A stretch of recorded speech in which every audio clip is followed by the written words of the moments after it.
heestas markaa qaadaysa dayaxo maxaa dareenta maadaama hees qoyskaada ku saabsan ay tahay wallahi waa hees sida saxda ah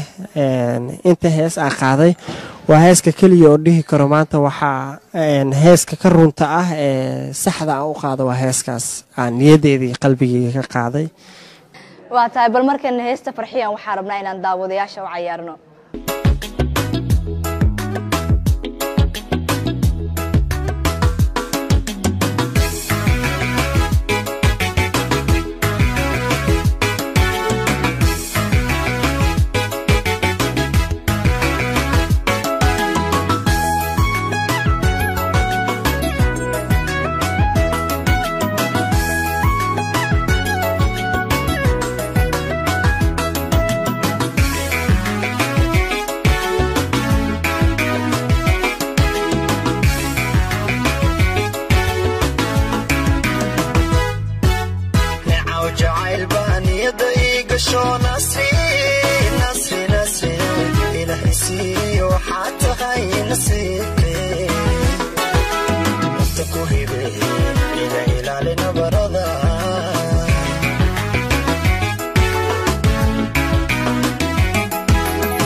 Nusqami